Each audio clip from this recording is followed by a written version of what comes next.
ओम नमो भगवते वासुदेवाय।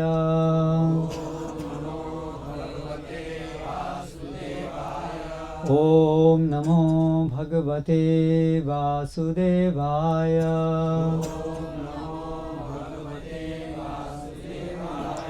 ओम नमो भगवते वासुदेवाय।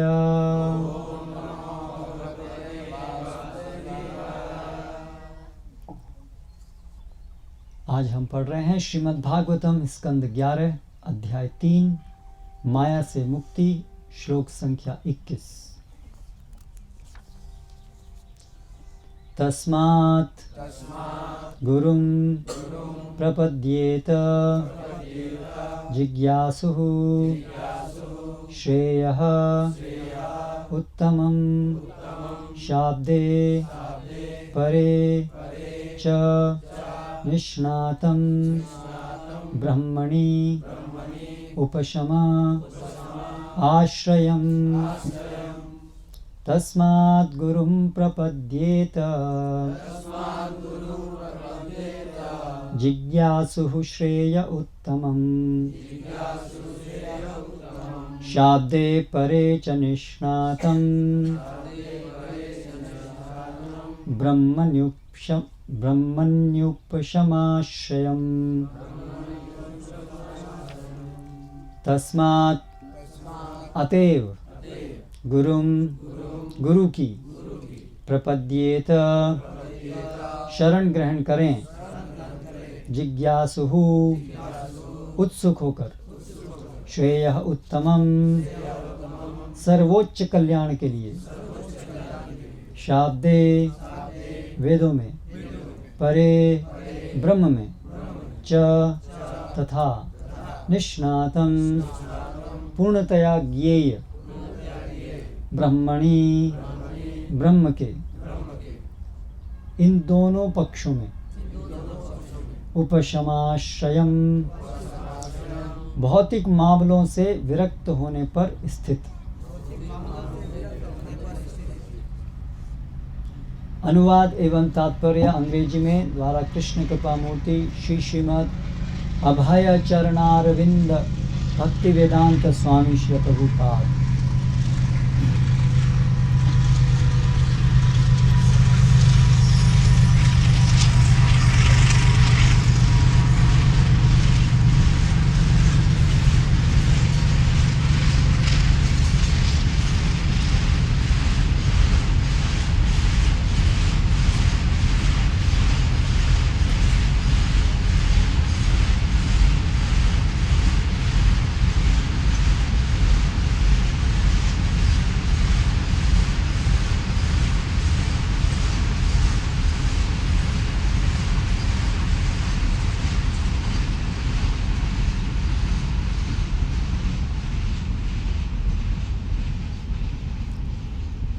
अतः जो व्यक्ति गंभीरता पूर्वक असली सुख की इच्छा रखता हो, उसे प्रामाणिक गुरु की खोज करनी चाहिए और दीक्षा द्वारा उसकी शरण ग्रहण करनी चाहिए। प्रामाणिक गुरु की योग्यता यह होती है कि वह विचार विमर्श द्वारा शास्त्रों के निष्कर्षों से अवगत हो चुका होता है और इन निष्कर्षों के विषय में अन्यों को आश्वस्त करने में सक्षम होता है। ऐसे महापुरुष जिन्होंने समस्त भौतिक धारणाओं को त्याग कर भगवान की शरण ग्रहण कर ली है, उन्हें प्रामाणिक गुरु मानना चाहिए। तात्पर्य: श्री श्रीधर स्वामी के अनुसार शाब्दे शब्द वैदिक वांग्मय का द्योतक है और परे भगवान का। प्रामाणिक गुरु को निष्णातम होना चाहिए, अर्थात उसे प्रामाणिक वैदिक ग्रंथों का गहन अनुभव होना चाहिए और भगवान के व्यावहारिक समझ होनी चाहिए। ऐसा न होने पर तथाकथित गुरु अपने शिष्यों के संशयों को दूर नहीं कर सकेगा और इस तरह निष्ठावान छात्र को भगवत धाम वापस ले जाने में असमर्थ होगा। वेदों तथा कृष्ण के अनुभूत ज्ञान का लक्षण उपशमाश्रयम है। दूसरे शब्दों में प्रामाणिक गुरु वह है जो भौतिकतावादी समाज, मैत्री तथा प्रेम की चमक दमक वाले मोह से विरक्त हो चुका हो। भौतिक जगत के अंतर्गत मनुष्य निश्चित रूप से महान बुद्धिजीवी, सशक्त राजनीतिज्ञ, अनेक सुंदर बच्चों का प्यारा पिता, सुसम्मानित कल्याण कार्यकर्ता या बहु प्रशंसित तथा सफल व्यापारी बनने के प्रति आकृष्ट रहता है। लेकिन इनमें से एक भी भौतिक पद न तो स्थायी है, न ही स्थायी सुख प्रदान करने वाला है, क्योंकि ये सारे के सारे उस मूलभूत भ्रांति पर आधारित हैं जिससे मनुष्य अपनी पहचान भौतिक शरीर के रूप में करता है। कोई भी व्यक्ति आसानी से अनुभव कर सकता है कि वह शरीर नहीं है बल्कि चेतना है। यदि कोई अपने शरीर के किसी अंग को खो देता है तो भी वह चेतन जीव ही रहता है। अंततोगत्वा मृत्यु के समय सारा शरीर नष्ट हो जाता है और जीव को नया शरीर मिलता है। चेतना के रूप में अपनी पहचान का प्रारंभिक ज्ञान आत्म साक्षात्कार कहलाता है, किंतु इस प्रारंभिक ज्ञान के परे यह विस्तृत विषय है कि 84 लाख योनियों का चक्कर लगाते हुए आत्मा अस्तित्व में कैसे आया, और यदि जीव भौतिक शरीर न होकर चेतना है तो उसका किसी उच्च पद पर कोई आदि स्थान होना चाहिए। दंड में पुरस्कार भी छुपा रहता है। जो सशक्त व्यक्ति दंड दे सकता है वह पुरस्कार भी दे सकता है। अतः ऐसे जीव के लिए जो जन्म, जरा, व्याधि तथा मृत्यु से युक्त कष्टप्रद भौतिक शरीर धारण करने पर बाध्य होता है, दंड के विधान का अर्थ है कि उसके लिए पुरस्कार भी है। यद्यपि हम भूल से भौतिक इंद्रिय तृप्ति को जीवन का चरम पुरस्कार मान बैठते हैं, किंतु भौतिक सुख वास्तव में दंड का दूसरा रूप है, क्योंकि इससे मनुष्य जन्म मृत्यु के चक्र में घूमने के लिए लुब्ध होता है। प्रामाणिक गुरु वह है जो इन विषयों में अपनी कल्पना के आधार पर नहीं अपितु प्रामाणिक वैदिक साहित्य के परिपक्व ज्ञान में, जो भगवान की अहेतु की कृपा की साहित्यिक अभिव्यक्ति है, दक्ष होता है। भगवान ने भगवद गीता में 9:3 में कहा है, अश्रद्धानाः पुरुषा धर्मस्यास्य परंतप अप्राप्य माम निवर्तन्ते मृत्यु संसार वर्तमान। हे परंतप, जो लोग भक्ति में श्रद्धा नहीं रखते वे मुझे प्राप्त नहीं कर पाते, अतः वे इस भौतिक जगत में जन्म मृत्यु के मार्ग पर वापस आते रहते हैं। इसीलिए गुरु को चाहिए कि शिष्य में भक्ति जागृत करे। यहाँ पर उस माता का उदाहरण दिया जा सकता है जो भोर में ही अपनी संतान के कमरे में जाकर उसे जगाती है, जिससे वह पाठशाला जा सके। यद्यपि बालक उठना नहीं चाहता, किंतु ममतामयी माता उसे उठने के लिए बाध्य करती है, जिससे वह पाठशाला जाकर शिक्षित बन सके। इसी तरह प्रामाणिक गुरु सुप्त जीव को जगाकर गुरुकुल या गुरु के आश्रम भेजता है।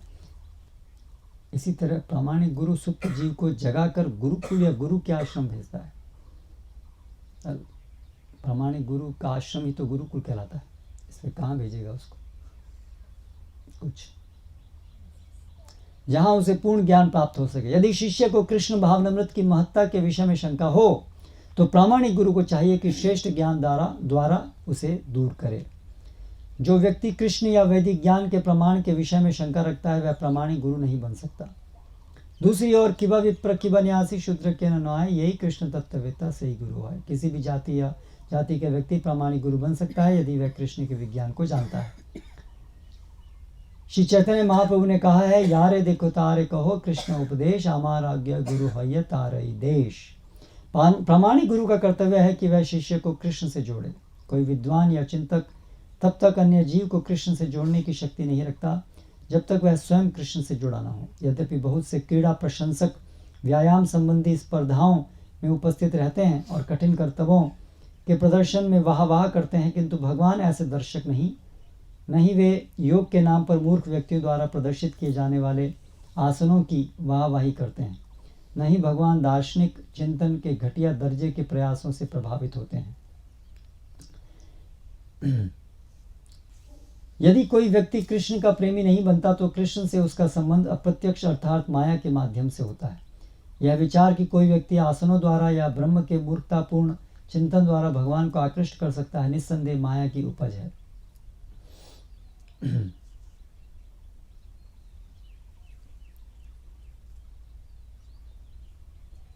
भगवद गीता में महात्मा का वर्णन, मैं सारा का सारा तात्पर्य नहीं पढ़ रहा हूँ, थोड़ा बीच में से छोड़ रहा हूँ। भगवद गीता में महात्मा का वर्णन इस प्रकार हुआ है, वासुदेव सर्वमिति स महात्मा सुदुर्लभा। वह मुझे समस्त कारणों का और सारे के सारे अस्तित्व का कारण मानता है। ऐसे महात्मा अत्यंत दुर्लभ है। ऐसे गुरु की जो इस परिपक्व ज्ञान को प्राप्त हुआ रहता है कि वासुदेव ही सर्वस्व हैं, ही शरण ग्रहण करनी चाहिए। नारद मुनि के अनुसार यो विद्वान स गुरु हरि ही, ऐसे महात्मा को साक्षात कृष्ण की बाह्य अभिव्यक्ति मानना चाहिए। कृष्ण ने भी कहा है भागवत में 11:17-27, आचार्यम माम विजानीयाम न अवमन्येत करहिचित न मर्त्य बुद्ध्या सूयेत सर्वदेव मयो गुरु। मनुष्य को चाहिए कि आचार्य को साक्षात मेरा स्वरूप माने और किसी तरह से उसका अनादर न करे। उसे सामान्य व्यक्ति समझकर उससे ईर्ष्या न करे, क्योंकि वह समस्त देवताओं का प्रतिनिधि होता है। श्री विश्वनाथ चक्रवर्ती ठाकुर के अनुसार यदि गुरु उच्च ज्ञान द्वारा अपने शिष्य की शंकाओं को दूर नहीं कर सकता तो वह शिष्य धीरे धीरे आध्यात्मिक जीवन के प्रति निराश हो जाएगा। चूँकि नकली गुरु अपने शिष्य को कृष्ण से नहीं मिला सकता, क्योंकि नियम है रसवर्जम रसोप्यस्य, अतः कृष्ण के सानिध्य का आनंद प्राप्त न कर सकने से शिष्य भौतिक सुख की और पुनः आकृष्ट होगा। ऐसे अशक्त गुरु और अशक्त शिष्य आत्म साक्षात्कार के अपने प्रयास में धीरे धीरे हतोत्साहित हो उठेंगे और पुनः स्त्रियों, धन तथा कल्पना एवं चिंतन पर आधारित तथा कथित बौद्धिकता जैसे माया के प्रलोभनों द्वारा मोहित हो जाएंगे। प्रामाणिक गुरु के और अधिक लक्षण उपदेशामृत में दिए हैं। वाचो वेगम मनस क्रोध वेगम जिवा वेगम उदरपस्त वेगम एतान वेगान यो विषहेत धीरः सर्वाम अपि माम पृथ्वीम सशिष्यात्। श्रील भक्तिसिद्धांत सरस्वती ठाकुर के अनुसार जिस व्यक्ति ने संसार की असारता को समझ लिया है वही गुरु के निकट तक जा सकता है। पिछले 2 श्लोकों में पार्थिव तथा स्वर्गिक इंद्रिय तृप्ति की व्यर्थता का वर्णन हुआ है। अब यह सहज निष्कर्ष निकलता है कि जिसने यह सब समझ लिया है उसे प्रामाणिक गुरु के पास जाना चाहिए। प्रामाणिक गुरु वैकुंठ लोक जैसे दिव्य लोकों की ध्वनि को प्रसारित करता है। दिव्य लोकों के निवासी, जिनमें स्वयं भगवान मुख्य हैं, न तो बहरे हैं और न गूंगे, वे असीम आनंद तथा ज्ञान के माध्यम से निरंतर संचार स्थापित किए रहते हैं और प्रामाणिक गुरु आनंद तथा ज्ञान की इस ध्वनि को अपने शिष्य तक प्रेषित कर सकता है।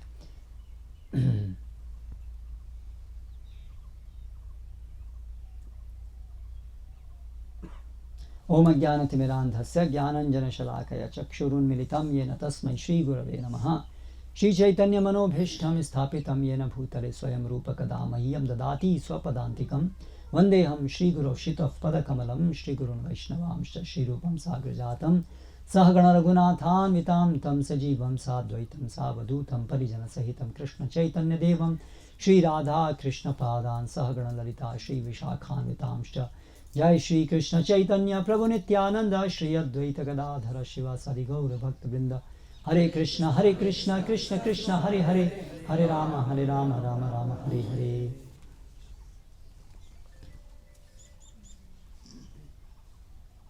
Mobile phones. आज का हमारा विषय है गुरु की शरणागति लेना।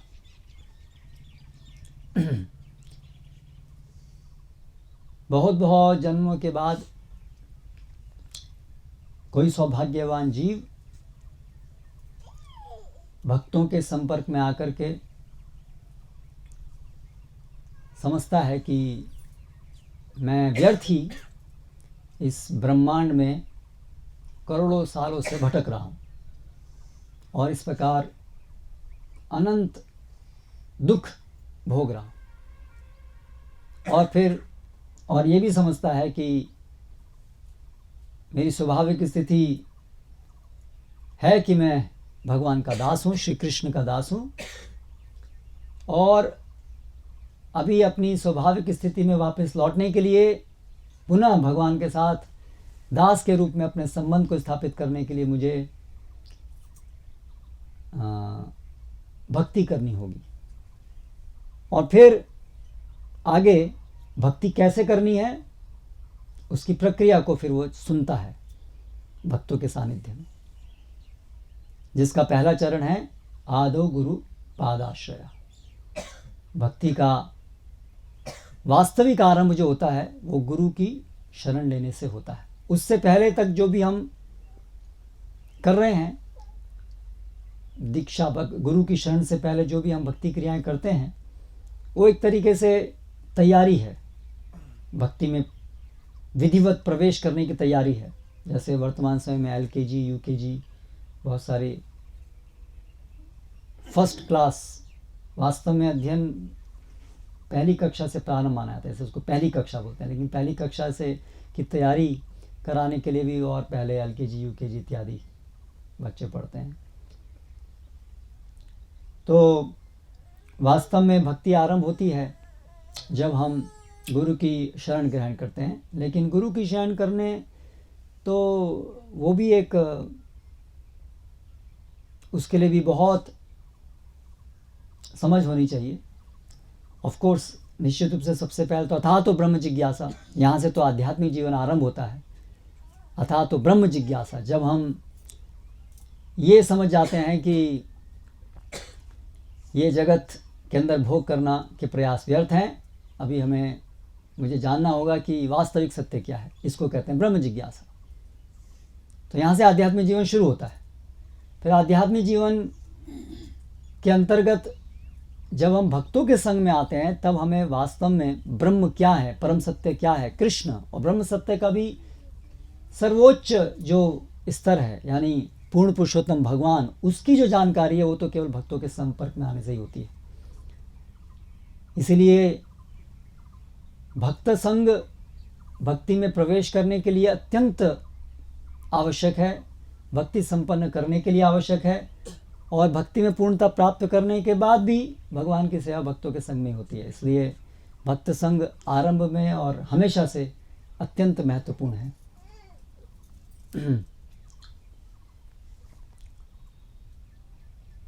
तो इस प्रकार जब हम भक्तों के संग में धीरे धीरे हमारी श्रद्धा का विकास होता है, आदौ श्रद्धा, बहुत आरंभ में जो हमारी श्रद्धा होती है अज्ञात सुकृति इत्यादि से बनते हुए धीरे धीरे भक्तों के संग में सुनते हुए श्रद्धा बनती है। यही जो मैंने अभी आपको बताया, संबंध ज्ञान कि हम कृष्णदास हैं, ये बहुत ही जगत के भोक्ता नहीं हैं, ये सब विषय को समझ करके इसके प्रति हमारे जब हृदय में एक विश्वास जगता है कि मुझे इस पथ पर आगे बढ़ना है गंभीरता से, तब उसको हम कहते हैं श्रद्धा। ये भक्ति का प्रवेश द्वार है।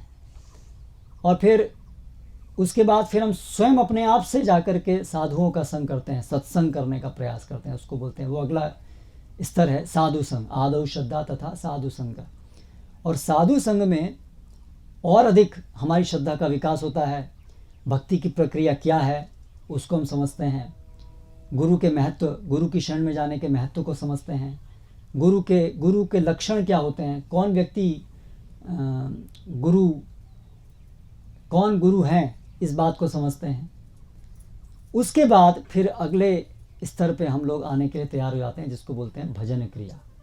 आदौ श्रद्धा तथा साधु संग अतः भजन क्रिया। अभी हमारा भजन शुरू होता है, अभी भगवान की सेवा आरंभ होती है। और भगवान की सेवा यानी अभी प्रक्रिया, अभिधेय। अभी तक पहले संबंध ज्ञान के स्तर पे थे, हम समझे पहले तो हमारा संबंध क्या है भगवान के साथ, संसार के साथ, सब।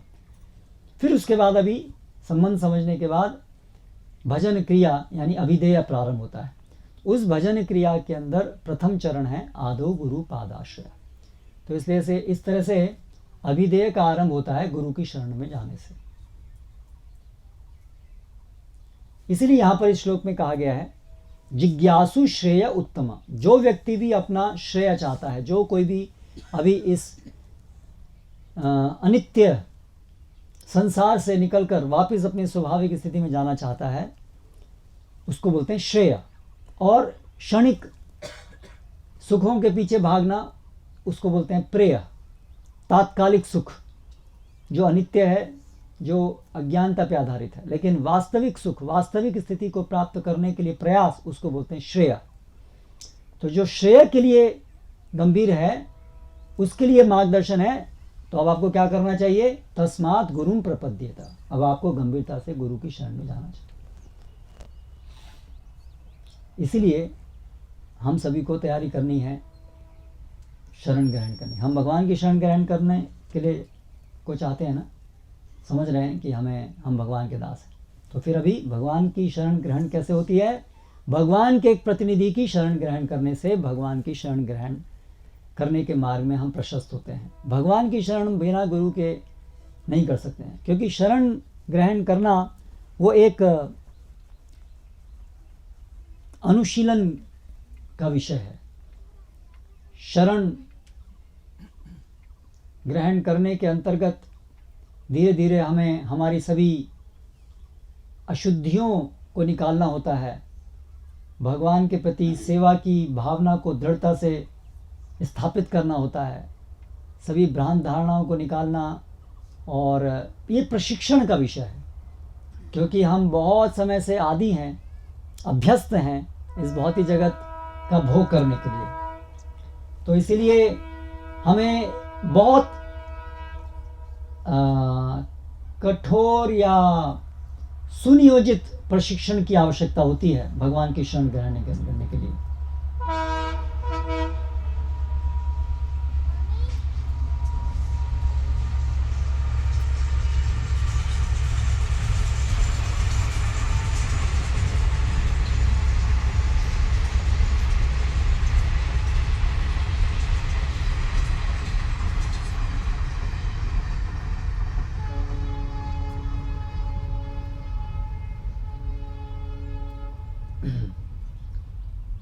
तो करोड़ों जन्मों से हम भोग भोग भोग भोग भोग भोग भोग यही विचार में जीते आए हैं। कुत्ते के जीवन योनि के अंदर भोग, गाय, बकरी, इंद्र, ब्रह्मा, इसलिए भोग करने के इतने अधिक अभ्यस्त हैं कि वो पूरा भोग से सेवा का ये जो बड़ा रास्ता है, भोगोन्मुख से सेवोन्मुख, ये रास्ते को तय करने के लिए हमें एक बहुत कुशल दर्शक की आवश्यकता होती है, जो भगवान के साथ जिसका संबंध, भगवान की शरणागति जिसने बहुत दृढ़ता से ग्रहण की है, जो भगवान का प्रतिनिधि है, जो दक्ष है हमारी इस भोग करने की चेतना को सेवा करने की चेतना में परिणित करने के लिए। तो इसलिए हमें ये समझना चाहिए कि भक्ति अगर हम करना चाहते हैं ढंग से, तो अभी हमें अपने को तैयार करना है कि हमें शरणागत होना है एक भगवान के प्रतिनिधि के प्रति। अगर हम केवल ऐसा सोचते रहेंगे, ठीक है, जप करते रहेंगे और पुस्तक पढ़ते रहेंगे और यही काफ़ी नहीं है क्या? गुरु की शरण ग्रहण करने के बाद भी तो यही करने वाले हैं, वही किताब पढ़ने वाले हैं, वही जप करने वाले हैं, तो क्यों जरूरी है फिर ये दीक्षा, ये शरण ग्रहण करना क्यों जरूरी है? वही क्रिया मैं अपने आप ही तो कर सकता हूँ, कर ही रहा हूँ, ऐसे ही कर सकते, फिर और क्या जरूरत है? तो क्या जरूरत है? क्योंकि सॉरी,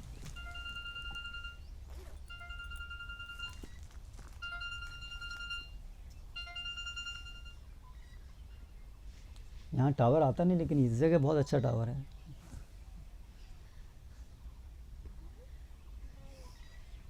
सॉरी। तो ऐसा विचार मन में आता है और कई बार हम देखते हैं कि भक्तगण धीरे धीरे ऐसे ही चलते जा रहे हैं, कुछ जप करते हैं तो उनके विचार ऐसा गंभीरता से उनके दिमाग में ये बात नहीं आती है कि हमें शरण लेने के लिए तैयार होना है। वास्तव में ये जो विचार है कि हमें गुरु की क्या आवश्यकता है, मैं जप कर रहा हूँ, सब कर रहा हूँ, तो अपना बस ये करता रहूँगा, ये अपने आप में दिखाता है कि इसीलिए आवश्यक है आपको गुरु की शरण में जाना, क्योंकि आप स्वतंत्रता से अपने मन, हमारा मन हमको ये शिक्षा देता है कि शरण ग्रहण करने की क्या ज़रूरत है, अपने हिसाब से मैं करूँगा, मैं अपने हिसाब से जप करूँगा, सब करूँगा।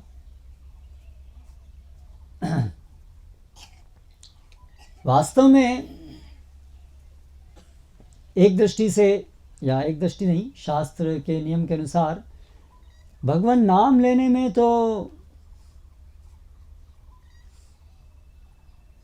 कोई दीक्षा की भी जरूरत नहीं है, ना करे उपेक्षा। चैतन्य चेतावनी में चैतन्य महाप्रभु कहते हैं पुरुषचर्य इत्यादि जो ये दीक्षा आदि के नियम है, भगवान का नाम तो कोई भी ले सकता है और भगवत धाम जा सकता है, उसके लिए दीक्षा की आवश्यकता नहीं है। एक्चुअली भगवान के नाम जप करने के लिए दीक्षा की आवश्यकता नहीं है, तो फिर किस लिए हमको दीक्षा लेनी है? भगवान का नाम लेंगे और भगवान का नाम लेके भगवत धाम चले जाएंगे, यही तो कलयुग का युग धर्म है, तो फिर दीक्षा की जरूरत क्या है? भगवान का नाम 3 स्तर में लिया सकता है ना, नाम अपराध, नामाभास और शुद्ध नाम। तो वास्तव में यदि कोई व्यक्ति शुद्ध नाम ले रहा है तो उसको दीक्षा की जरूरत नहीं है, शुद्ध नाम अपने आप में पर्याप्त है, क्योंकि शुद्ध नाम साक्षात भगवान हैं और इसलिए वो भगवान से उसका संपर्क ऑलरेडी हो ही गया है, वो भगवान की शरण में चला ही गया है जो शुद्ध नाम ले रहा है। लेकिन शुद्ध नाम तक हम कैसे पहुंचेंगे? नाम अपराध से शुद्ध नाम तक हम कैसे पहुंचेंगे? उसके लिए आवश्यक है गुरु की शरणागति। वो हमारे नाम को शुद्ध कराते हैं अपनी शिक्षाओं से। दिव्य ज्ञानम यतो दद्यात्, दीक्षा का अर्थ है दिव्य ज्ञान दे करके। तो दिव्य ज्ञान से ही हमारे अनर्थ निकलते हैं, हमारी अज्ञानता खत्म होती है, तभी हम शुद्ध नाम लेने के लिए तैयार होते हैं। क्यों भगवद गीता में केवल एक शब्द में नहीं लिख दिया है? अंतिम जो श्लोक है, सर्वधर्मान परित्यज्य माम एकम शरणम व्रज, यही तो अंतिम सार है ना। तो भगवद गीता में 700 श्लोक क्यों है? एक ही श्लोक क्यों नहीं है? सर्वधर्मान परित्यज्य माम एकम शरणम व्रज, खत्म काम। इतने सारे प्रवचन देने की क्या जरूरत है? इतना सारा बोलने की क्या जरूरत है? बस एक ही वाक्य, कृष्ण की शरण में जाओ। तो कितने लोग वास्तव में कृष्ण की शरण में जा पाते यदि केवल एक ही वाक्य होता? वास्तव में सार तो यही है। 2-4 वाक्यों में हम पूरे सार को बोल सकते हैं ना। हम आत्मा हैं, भगवान हैं श्री कृष्ण, हम उनके दास हैं, हमें उनकी शरण में जाना चाहिए। बस 4 वाक्य में सब खत्म हो गया। तो इतने सारे मोटे मोटे ग्रंथ, भागवतम, 12 स्कंद, भगवद गीता, भक्ति रसामृत सिंधु, इतने सारे प्रवचन, प्रभुपाद के इतने सारे, ये सब, इसकी क्या आवश्यकता है इतना सारे की? क्योंकि हम इतने अधिक भ्रांत धारणाओं से भरे हुए हैं, उसको निकालने के लिए इतने सारे वचनों की जरूरत पड़ती है। करेक्ट। कृष्ण कौन है? अभी ये एक शब्द कृष्ण भगवान है, ये शब्द कृष्ण भगवान, इस एक वाक्य को समझने के लिए कितने प्रवचन और कितने सारे विस्तार की जरूरत है ना? क्यों कृष्ण भगवान है? हम क्यों भगवान नहीं है? वो क्यों भगवान नहीं है? वो क्यों भगवान नहीं है? भगवान है भी कि नहीं है ना? कितनी सारी भ्रांत धारणा है ना इस बात को लेकर के। तो ऐसे हर चीज को लेकर हमारे अंदर भ्रांत धारणा है, क्योंकि हम तो इस जगत में भगवान को भूल करके भोग करने के लिए आए। भोग करने की प्रवृत्ति के कारण हमारे अंदर असंख्य भ्रांत धारणाएं और आसक्तियां स्थापित हो गई हैं। इसलिए उसको एक एक करके खींच के निकालना पड़ता है। इसके लिए हमें ये सब विस्तार से सुनने की जरूरत पड़ती है और बार बार सुनने की जरूरत पड़ती है, अलग अलग परिप्रेक्ष्य से सुनने की जरूरत पड़ती है, जिससे कि वो जो हमारी भ्रांत धारणाएं मूल से खत्म हो जाए। बहुत गहरी है ये जड़ें, इसलिए हम शुद्ध नाम नहीं ले पाते हैं। नहीं तो एक बार जो भगवान का नाम लेता है उसको कृष्ण प्रेम मिल जाता है। हम तो हर रोज़ 1 लाख नाम तो हम लेते हैं हर रोज़, फिर भी हमारा तो कुछ नहीं होता है, क्योंकि हमारा नाम तो शुद्ध नाम नहीं है। नाम अपराध और नामाभास के स्तर पे रहता है। तो इसीलिए हमें आवश्यक है कि हम प्रशिक्षित हों शुद्ध नाम लेने के लिए, प्रशिक्षित हों जिससे कि हमारी भ्रांत धारणाएं खत्म हों, प्रशिक्षित हों शरणागति के लिए। क्योंकि एक और बात है, कृष्ण को तो हम अभी, हमारी जड़ इंद्रियां, इसलिए कृष्ण के दिव्य जो रूप है उसको तो हम अभी अनुभव नहीं कर पाते हैं। तो हम अभी कृष्ण की सेवा करें शुरू, अगर ये सोच करके कि गुरु की शरणागति की जरूरत क्या है, अपने आप से बस कृष्ण की सेवा करते रहेंगे, भोग लगाएंगे, ठीक है, ये जो भी है ये हमें पता है। वास्तव में तो ये सब हमको पता कैसे चला? पहले तो ये बात भी सुनने की है ना। भगवद गीता के श्लोक हैं, लेकिन भगवद गीता को यदि कोई प्रभुपाद जैसे आचार्य हमको नहीं समझाते तो हमको ये भी कैसे पता चलता कि हमें करना क्या है? कितने लोग हैं जो केवल भगवद गीता के श्लोक को सुन करके केवल जान पाते, और भगवद गीता के श्लोकों को आज तक प्रवाहित करने के लिए भी तो आचार्यों की आवश्यकता है। करेक्ट। तो ये विचार कि मैं अपने आप, बस मैं और भगवान, और बीच में कोई किसी व्यक्ति की जरूरत नहीं है, तो ये तो भ्रांत धारणा है अपने आप में। क्योंकि भगवान और हमारे बीच में हमेशा एक लिंक हमें चाहिए, क्योंकि हम भगवान साक्षात तो कृष्ण को भी नहीं देख रहे हैं, नहीं देख सकते हैं। इसलिए कृपा करके भगवान गुरु के रूप में अपने को प्रस्तुत करते हैं, जिसको हम देख पाते हैं, जिनको हम सुन पाते हैं। जिनकी हम साक्षात सेवा कर पाते हैं और जो हमको देख करके हमको हमारी भाषा में ठीक कर सकता है। तो शरणागति लेना, भगवान कृष्ण की शरणागति लेना, वो बहुत गहन विषय है। गहन क्यों है? क्योंकि हम बिल्कुल शरणागति से उल्टे रहे हैं करोड़ों करोड़ों जन्मों तक से। तो शरण का मतलब क्या होता है? बहुत से लोग तो सोचते हैं कि शरणागति बोल देने से शरणागति आती है। भगवान आज से हम आपकी शरण में, बस खत्म का। हमने तो बोल दिया भगवान के मंदिर में जाकर के, भगवान हम आपकी शरण में। कहना आसान है लेकिन उसका अनुशीलन करना कठिन है, क्योंकि हम अभ्यस्त हैं भोग करने के लिए। शरणागत का अर्थ है सेवा के लिए तत्पर, और सेवा के लिए तत्पर होने के अंतर्गत भी उसकी भी विस्तार है, जिसको 6 भागों में बताया गया है। शरणागति के 6 लक्षण हैं। ये लक्षण के द्वारा हम समझ सकते हैं कि हम शरणागत हैं कि नहीं। आनुकूलस्य संकल्प, प्रातिकूलस्य वर्जनम। अनुकूल जो है भगवान की सेवा के लिए उसको स्वीकार करना, जो भी प्रतिकूल है उसको त्याग करना।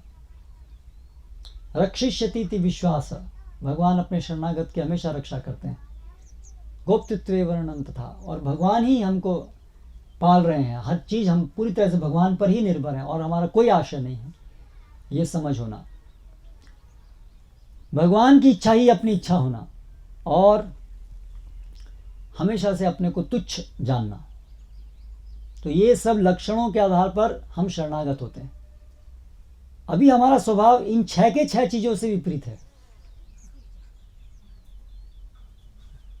प्रतिकूलस्य संकल्प, आनुकूलस्य वर्जनम, ये हमारा स्वभाव है कि नहीं? जो भी चीज़ हमारी इंद्रियों के लिए आनंददायक होती है वो हमें इच्छा होती है कि हम उसको स्वीकार कर लें, और जो भी कृष्ण की सेवा करने के लिए है वो हमें दुखदायी लगती है। तो इसलिए हमारा स्वभाव बिल्कुल विपरीत है अभी। इसीलिए हमें एक व्यक्ति की आवश्यकता होती है जो हम पे निगरानी रख सकें, जो हमारी त्रुटियों को देख सकें, न केवल सही शिक्षा दे सकें बल्कि हम कहाँ गलती कर रहे हैं, कहाँ अभी भी हमारी आसक्तियाँ बनी हुई हैं, उसको देख करके हमें सही कर सकें। हमें ऐसे व्यक्ति की आवश्यकता भी होती है।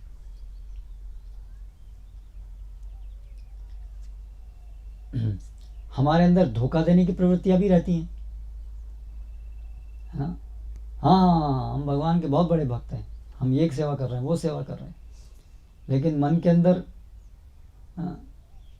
बहुत सूक्ष्म रूप में भी बहुत सारे हमारी आसक्तियाँ रहती हैं जो हम खुद भी नहीं जानते हैं कई बार आसानी से।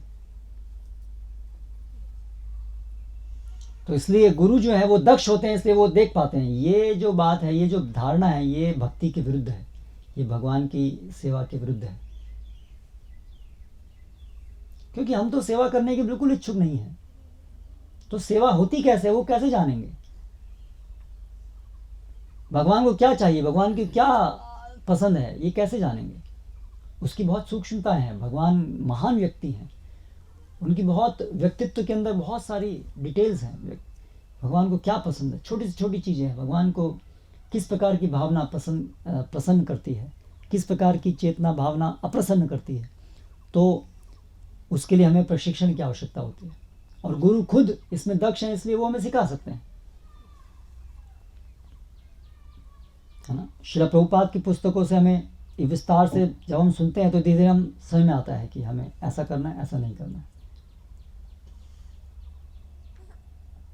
छोटी चीज़ें, बड़ी चीज़ें बहुत सारी हैं, जैसे कि इवन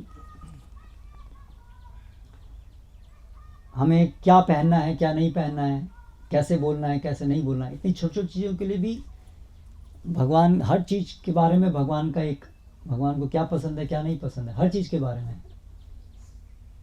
तो इतनी सारी डिटेल हमें कैसे पता लगेंगी? और ये तो डिटेल है, लेकिन इवन जो मनोभाव है, एटीट्यूड, उसको लेकर के भी बहुत सारी सूक्ष्मताएं हैं।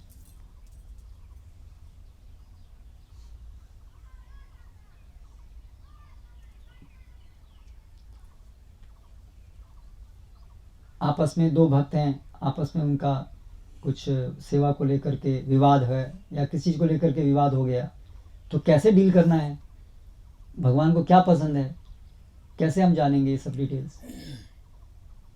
तो इसलिए हमें प्रशिक्षण की जरूरत है। इस दिन भौतिक संसार में हम देखते हैं, तो कोई भी आप कंपनी को ज्वाइन करते हैं, वहाँ पर भी पहले ट्रेनिंग होती है। वो तो बहुत स्थूल चीज़ है कंपनी में काम करना, केवल आपको जड़ पदार्थों से डील करना है, उसमें तो बहुत ज़्यादा सूक्ष्मताएँ नहीं है। जैसे मैंने कल बताया, हम तो भूत प्रेत जैसे घूम रहे हैं, तो कोई हमारा संबंध तो किसी है ही नहीं, केवल जड़ पदार्थों के साथ में हम डील कर रहे हैं। तो जड़ पदार्थ के साथ डील करना तो बहुत आसान है, उसमें कोई ज़्यादा डिटेल नहीं है। लेकिन व्यक्तियों के साथ में वो करना संबंध, उसमें बहुत सूक्ष्मताएँ होती हैं, और वो भी कृष्ण जैसे महानतम व्यक्ति के साथ में प्रगाढ़ संबंध स्थापित करने में कितनी सूक्ष्मताएं होंगी। आप लोग, कई लोग ज़्यादातर विवाहित हैं, तो पति पत्नी आपस में संबंध स्थापित करने में कितनी सारी सूक्ष्मताएं होती है ना। क्या पसंद है, क्या नहीं पसंद है, छोटी छोटी चीज़ होती हैं बहुत। थोड़ा सा भी गलती होती है तो संबंध में तकरार आ जाती है, क्रैक्स, जिसको फिल करना बहुत मुश्किल हो जाता है। और यहाँ पर पति पत्नी के संबंध में तो पत्नी को पति से कुछ चाहिए, पति को पत्नी से कुछ चाहिए, तो दोनों को चाहिए तो ठीक है, कुछ पसंद नहीं है तो भी चलेगा, क्योंकि एक दूसरे के ऊपर निर्भर है। लेकिन भगवान के साथ संबंध तो ऐसा नहीं है। भगवान तो आत्माराम है, उन्हें हमसे कुछ ऐसी कोई चीज़ नहीं है जो हम उनको दे सकें, एक्सेप्ट केवल एक चीज़, शुद्ध प्रेम। बहुत ही कोई चीज़ नहीं है जो हम उनको दे सकते हैं। करेक्ट। तो ऐसे व्यक्ति के साथ संबंध स्थापित करना तो कितना सूक्ष्म कार्य है। इसलिए हमें बहुत सटीकता से जानना होगा कि कृष्ण को क्या पसंद है, कृष्ण की तो प्रेम का मतलब क्या है, कृष्ण की क्या इच्छा है।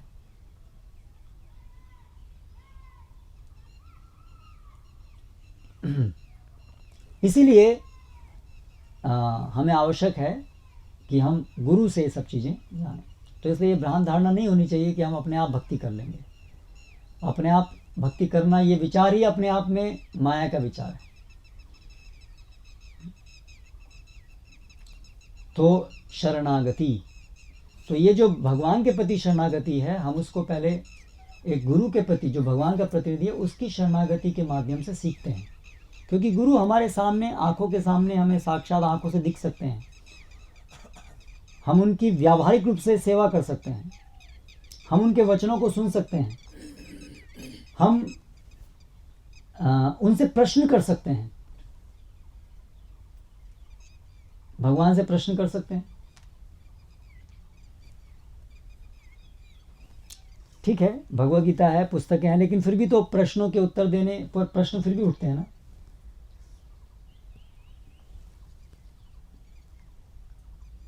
लॉ बुक होती हैं, कानून की किताबें, उसमें लिखा है कानून क्या है, फिर भी एक जज की आवश्यकता पड़ती है ना। ऐसा नहीं कि दो लोग लड़ रहे हैं, चलो भाई देखो कानून की किताब खोल लेते हैं, इसमें देख के पता लग जाएगा क्या करना है क्या नहीं करना है। क्योंकि इतनी सारी परिस्थितियां में जटिलताएं होती हैं। कानून की पुस्तकों में एक सामान्य गाइडलाइंस है, लेकिन हर परिस्थिति में वो नियम कैसे लागू होगा, उसके लिए तो एक दक्ष व्यक्ति चाहिए जो आपकी विशिष्ट परिस्थिति को देख के बता सके, हाँ आपकी परिस्थिति में ये जो आपने किया ये गलत किया। करेक्ट।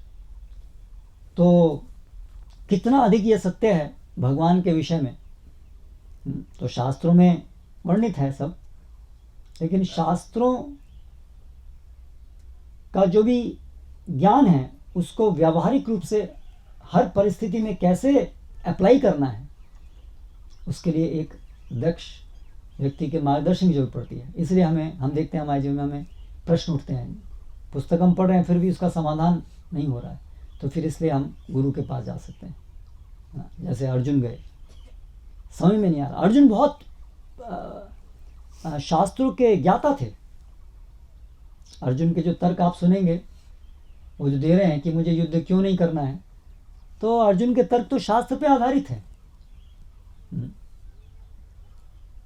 कुलक्षये प्रणश्यन्ति कुल धर्मा सनातना, ये कुल का नाश होने पर कुल धर्म नष्ट हो जाता है। तो उनको धर्म का ज्ञान है, तभी तो धर्म की बात कर रहे हैं, धर्म नष्ट हो जाता है। तो वो तो शास्त्रों के ज्ञाता थे, लेकिन फिर भी असमंजस हुआ। तो इसलिए जब तक शुद्ध पूर्ण रूप से चेतना की शुद्धि ना हो, तब तक बिल्कुल संभावना है कि हम असमंजस में पड़ जाएंगे। धर्म विमूढ़ कार्पण्य दोष अप्रत स्वभाव पृच्छामि त्वाम धर्म सम्मूढ़ चेता। हम धर्म के विषय में सम्मूढ़ चेता, हमारी चेतना भ्रमित हो जाए, क्या करना चाहिए क्या नहीं करना चाहिए। इसीलिए ये जो भगवान के साथ संबंध स्थापित करने का विषय है, जन्म मृत्यु के चक्र से निकलना, इतना बड़ा महान विषय। आप सोचिए इसके लिए कैसे केवल हम अपने आप से इसको कर पाएंगे, है ना। एक ये ट्रेन लाइन बिछाना कितना मुश्किल विषय है, इसके लिए कितने प्रश्न होंगे, कितने इसमें ट्रेनिंग की जरूरत पड़ेगी ना इसको बिछाने के लिए। ये तो बहुत थोड़ा विषय है। भगवान को जानना, भगवान के साथ संबंध स्थापित करना, तो इससे कई इसका कंपैरिजन नहीं है। करेक्ट। तो ये जो इतना बड़ा गंभीर विषय है और हमारी इंद्रियों के परे का विषय है, ये ट्रेन लाइन बिछाना तो हमारी इंद्रियों के द्वारा गम्य है, एक्सपेरिमेंट करके सीख सकते हैं। लेकिन भगवान का विषय तो इंद्रियों के द्वारा देखा नहीं जा सकता है, जड़ इंद्रियों के द्वारा एक्सपेरिमेंट नहीं किया जा सकता है। तो उसके लिए तो हमें केवल भगवान से सुनना होगा। भगवान से कैसे सुनेंगे सीधे? अभी हमारे कान तो भगवान से डायरेक्ट सुनने के लिए तैयार नहीं है। इसलिए एक गुरु के माध्यम से हम भगवान को सुनते हैं।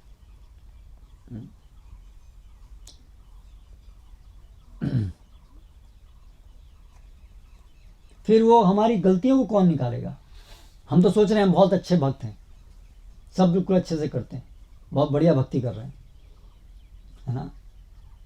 तो कौन हमको बताएगा कि नहीं आप ये गलती कर रहे हैं? तो इसलिए में आवश्यक है गुरु। तो जैसे एक पुस्तक भागवत है, एक पुरुष भागवत, दोनों में से जो पुरुष भागवत है वो एक तरीके से ज़्यादा महत्वपूर्ण है, क्योंकि पुरुष भागवत जैसे महाराज जगह बताते हैं, पुस्तक भागवत आपके कान नहीं खींचेगा, लेकिन पुरुष भागवत आपके कान खींच सकता है, यानी गलती निकाल दिखा सकता है, ए इडियट गलती करते हो। जैसे अर्च विग्रह की हम सेवा करते हैं तो चलाते हैं ऐसी चलती का नाम गाड़ी, क्योंकि भगवान तो आकर के हमारे कान नहीं खींचेंगे। लेकिन अगर गुरु महाराज आ जाएं तो हम लोग बहुत सावधानी से उनकी सेवा करते हैं ना। जैसे फूल अर्पित करना है तो पब्लिक को दिखना नहीं चाहिए वह गड़बड़ है, बाकी अंदर खाने गड़बड़ होगी तो चलेगी, क्योंकि पब्लिक आदमी है ना, वो तो आपको बोल सकते हैं कि आपने कैसा फूल लगाया है। भगवान तो पता नहीं, बोलते तो है नहीं कुछ, इनको तो रख दो, इनको क्या पता लगेगा, ऐसा मन के अंदर हमारे अंदर आता है। लेकिन अगर गुरु महाराज आए और गुरु को हमको माला देनी हो तो हम बहुत बार सोचेंगे। करेक्ट। तो गुरु तो तुरंत पकड़ लेंगे, क्या है ना। कुछ हमें भोग लगाना है तो उसमें नमक है नहीं है, भगवान को लगाते समय हम लोग कई बार ऐसे ही हाँ पता नहीं ऐसे दे देते हैं। लेकिन हमारे घर में कोई मेहमान आता है, उसको जब हम खाना सर्व करते हैं तो बहुत सावधान रहते हैं, इसमें नमक वमक सब बराबर है कि नहीं है। क्यों? क्योंकि वो मेहमान तुरंत बोलेगा क्या इसमें नमक नहीं है, लेकिन भगवान तो बेचारे बोलेंगे नहीं, तो इसलिए उसके चलता है। तो इसलिए ज़रूरत है गुरु की, जो हमको सिखा सके कि भगवान के विषय में कितना हमें सावधान रहना है। भगवान तो बोलते हैं लेकिन हम सुनते नहीं हैं, है ना। इसलिए हमें ऐसा व्यक्ति चाहिए जो हमारी भाषा में हमको सुना सके, जिस भाषा को हम समझते हैं उसमें हमको सुना सके। वो व्यक्ति है गुरु, जो परफेक्टली जानते हैं कि कैसे सेवा होती है, और इस प्रकार से वो हमें प्रशिक्षित के अंदर ये सब आता है, सही ज्ञान देना और जहाँ त्रुटि है उसको भी निकालना। तो गंभीर बनने का अर्थ है शरणागत होने के लिए तैयार होना। अभी कैसे, फिर क्या करें, अभी जीवन में कैसे हो, अभी क्या आगे कैसे बढ़े हम लोग गुरु। तो सबसे पहले तो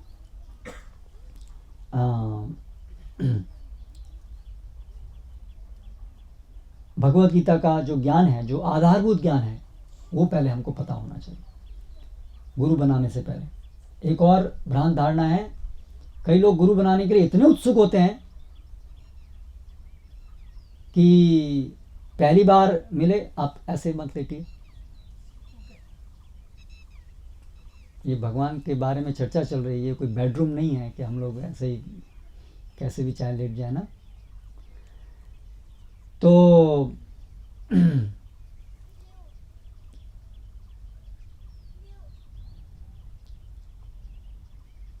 क्या कह रहा था, उत्सुकता होती है कई जनों को गुरु। हाँ, बहुत अधिक उत्सुक होते हैं गुरु बनाने के लिए। पहली बार गए, सत्संग में देखा, मिला, बस दीक्षा हो गया। तो पहले तो हमें भगवान कौन है, जीवन का लक्ष्य क्या है, ये सब आधारभूत चीज पता होनी चाहिए। इसके पहले तो भगवत गीता का अध्ययन जरूरी है। जिसने भगवत गीता को नहीं समझा है आधारभूत रूप से, आधारभूत विषय, जीव कौन है, हम शरीर नहीं हम आत्मा है, शरीर आत्मा का भेद जिसको नहीं समझ में आया है, देवी देवता कौन है, भगवान कौन है, ये विषय समझ में नहीं आया है, ये भौतिक प्रकृति के अंदर हम जन्म मृत्यु के चक्र में जो घूम रहे हैं कर्म का सिद्धांत से, ये इसकी आधारभूत जानकारी जिसको नहीं है, हमारी स्वाभाविक स्थिति कृष्ण प्रेम की है, कृष्ण आध्यात्मिक जगत है, ये सब जानकारी जिसको नहीं है, फिर अभिधेय के विषय में जानकारी नहीं है कि भगवान की भक्ति मतलब क्या, कैसे होती है, श्रवणम कीर्तनम ये विधि है, इस भौतिक जगत में जो हमारे कार्य हम करते हैं शरीर यापन के लिए, वो कैसे हम भक्ति में उसको संलग्न करते हैं। फिर भगवान के प्रतिनिधि को कैसे पहचाने। कोई व्यक्ति क्या बस बोल देने से गुरु हो जाता है, मैं गुरु हूँ, तो भगवान का क्या निर्देश है, कौन व्यक्ति भगवान का प्रतिनिधि हो सकता है, उसके क्या लक्षण होंगे कि वो भगवान की बात को बोलेगा यथारूप, वो कल्पना नहीं करेगा, मनोकल्पना नहीं करेगा, कल्पना का विषय नहीं है भगवान, तो गुरु भी यही बात बताएगा। और भगवान एक व्यक्ति हैं, परम व्यक्ति हैं, सामान्य व्यक्ति नहीं है, लेकिन व्यक्ति हैं, एक निराकार निर्विशेष, बस एक ज्योति, एक शक्ति, ऐसा नहीं है। वास्तव में परम रूप में परम सत्य एक व्यक्ति है, परम व्यक्ति हैं। ये सब चीज़ें, ये ABCD है आध्यात्मिक जीवन। तो ये सब चीज़ें पहले पता होनी चाहिए। तो एक फैशन है, जो लोग बहुत उत्सुक हैं गुरु बनाने के लिए, बस पंडाल में आए और वो जो गुरु हैं उनकी नज़र में जो भी कोई आता है सबको दीक्षा दे देते हैं। चाहे कोई ABCD भी जाना है कि नहीं जाना है, दीक्षा दे देते हैं। LKG UKG भी अभी नहीं है, कुछ नहीं है, सीधा PhD की डिग्री दे देते हैं, है ना, दीक्षा दे देते हैं। तो ऐसे कैसे होगा? तो ऐसी दीक्षा से कोई अर्थ नहीं। वो दीक्षा, वो गुरु स्वीकार करना, वो शरणागति नहीं, क्योंकि हमें जान ही नहीं है कि हम किस लिए शरणागति ले रहे हैं, वो कौन व्यक्ति है, वो गुरु है नहीं है, गुरु होने लायक है कि नहीं है। तो इसलिए ये पहले तैयारी की आवश्यकता होती है। तो इसलिए सबसे पहले तो भगवत गीता का बेसिक ज्ञान होना बहुत ज़रूरी है।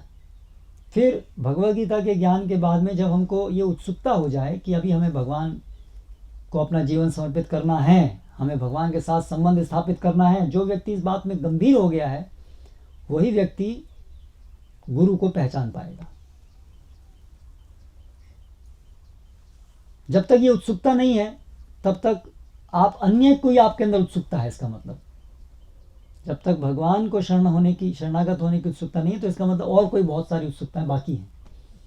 शरीर स्वस्थ हो ऐसी उत्सुकता, पैसा कमाना है ऐसी उत्सुकता, कोई ना कोई ऐसी बहुत सारी उत्सुकताएं आपके अंदर होंगी, तभी आपके अंदर भगवान को शरणागत होने की उत्सुकता नहीं है। अगर वास्तव में किसी के अंदर भगवान को शरणागत होने की उत्सुकता है तो फिर बाकी उत्सुकताएं खत्म हो गई होंगी, क्योंकि दोनों उत्सुकताएं साथ साथ नहीं चल सकती।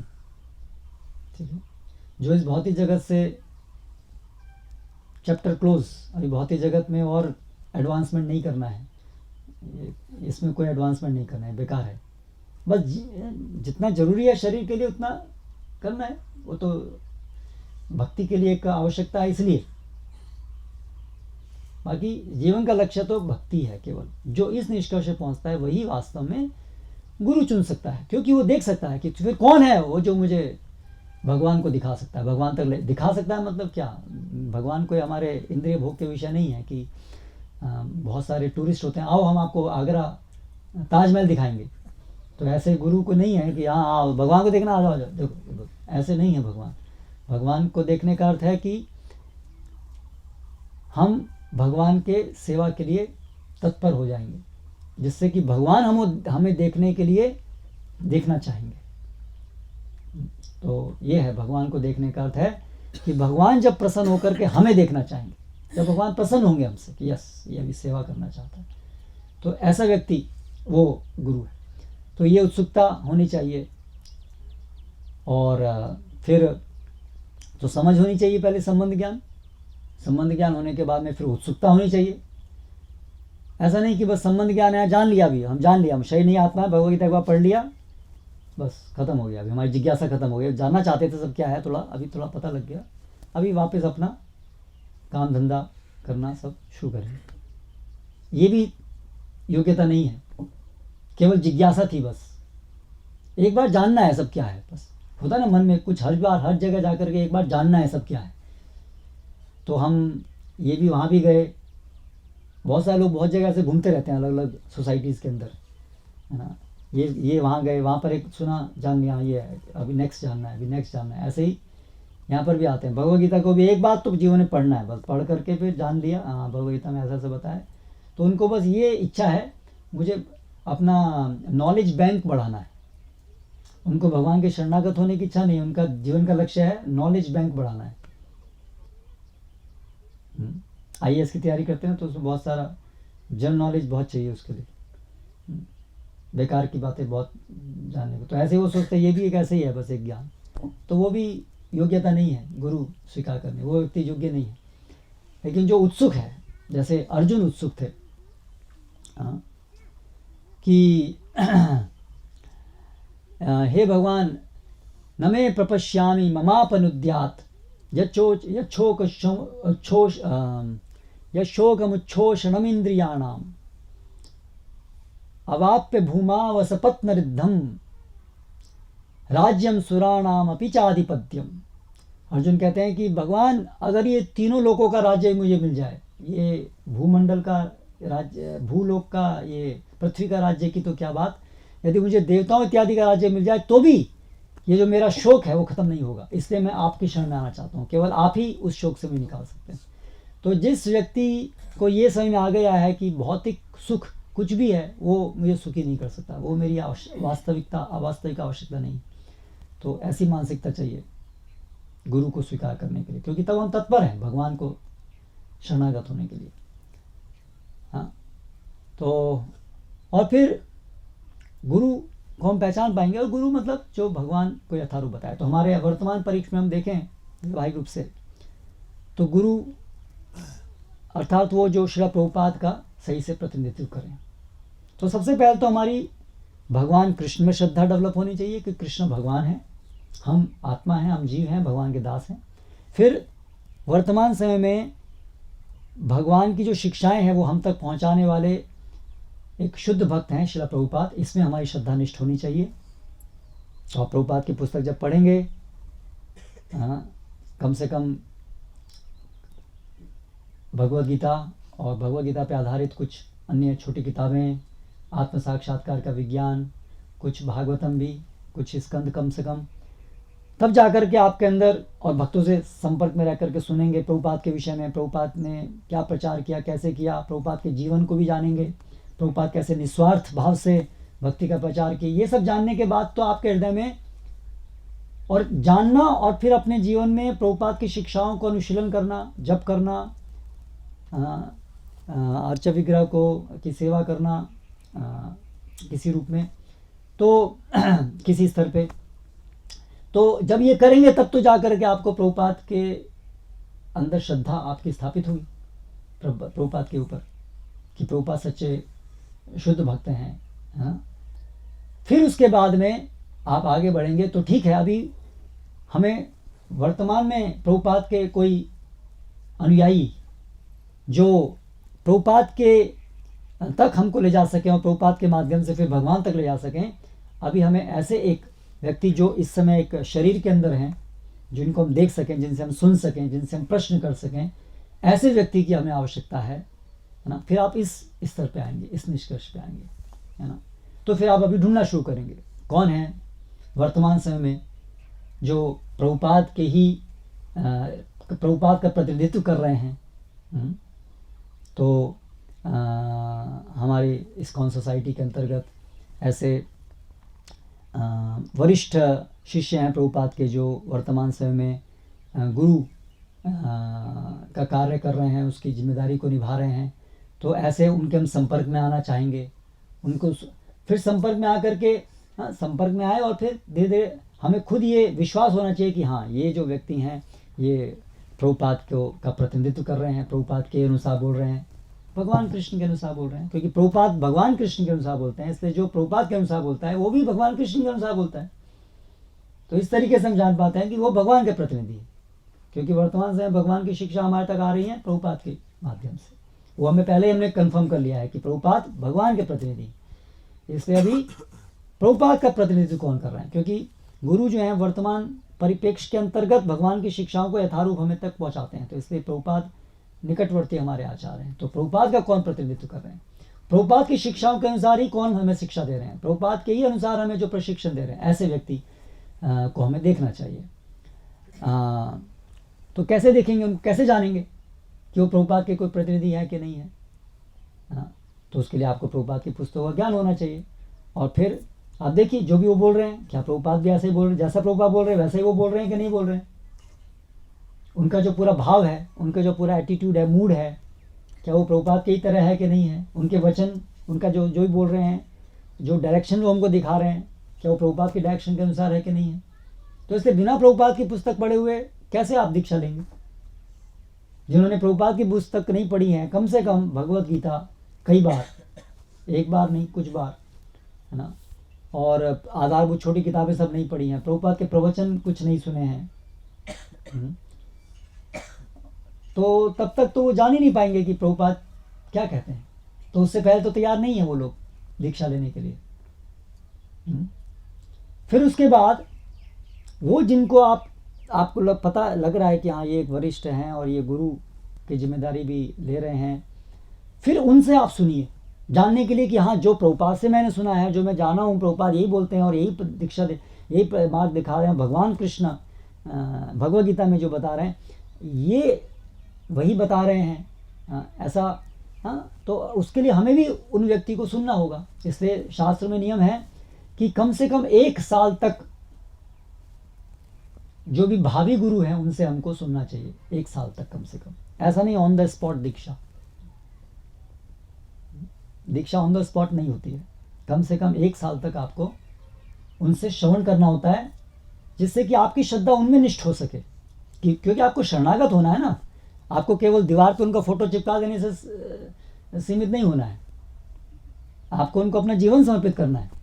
तो जीवन समर्पित करने के लिए आपकी श्रद्धा उन पर बैठनी चाहिए ना, कि ये प्रभुपाद के, भगवान कृष्ण के, चैतन्य महाप्रभु के प्रतिनिधि हैं।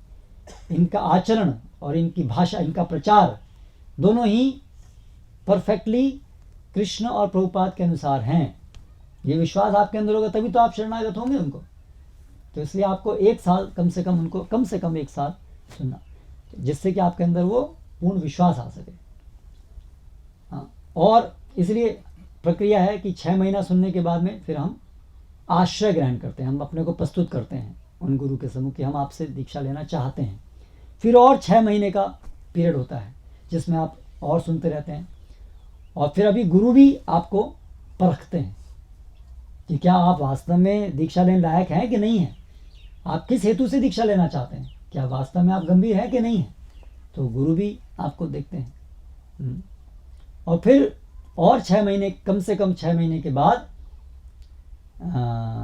फिर यदि गुरु संतुष्ट होते हैं तो फिर वो आपको दीक्षा दे सकते हैं। और आप भी फिर पूर्ण रूप से अगर देख रहे हैं कि मैं इनको शरणागत होना चाहता हूँ, तो फिर दीक्षा होती है। तो इस तरह से, और फिर दीक्षा तो आरंभ है, वो संबंध का प्रवेश है। ऐसा नहीं अभी दीक्षा हो गया अभी रिलैक्स्ड, अभी प्रवचन सुनना बंद, पढ़ाई करना बंद, क्योंकि अभी हमारी दीक्षा हो गई है। तो ऐसे नहीं है कि डिग्री की तरह से है दीक्षा की, अभी ऐसे पढ़ाई करने के बाद 12वीं कक्षा का रिजल्ट आने के बाद हो गया, अभी 12वीं की पढ़ाई अभी और ख़त्म, अभी नहीं पढ़ना है। तो ऐसे नहीं होता है दीक्षा। दीक्षा है स्टार्टिंग, क्योंकि भगवान की सेवा तो नित्य है ना। 12वीं की पढ़ाई नित्य नहीं है, लेकिन भगवान की सेवा नित्य है, इसलिए भगवान की सेवा तो दीक्षा से आरंभ होती है सही से, ऑफिशियली। तो इसलिए फिर दीक्षा के बाद अभी तो हम और अधिक गंभीरता से सेवा के लिए हमें तत्पर होना चाहिए, और अधिक श्रवण, और अधिक सेवा, है ना। तो इस प्रकार से फिर दीक्षा के उपरांत भी हमें कंटिन्यू अपनी सेवाओं करते रहना चाहिए, और अधिक गंभीरता से श्रवण करते रहना चाहिए, ये सब होता रहना चाहिए, तब जाके धीरे धीरे हम लोग प्रगति करेंगे। तो ये कुछ बातें हैं जो दीक्षा के संबंध में बोली, और बहुत विषय है बोलने के लिए, लेकिन अभी समय यहाँ पर समाप्त होता है। हरे कृष्णा। कोई प्रश्न अगर किसी का है तो आप पूछ सकते हैं।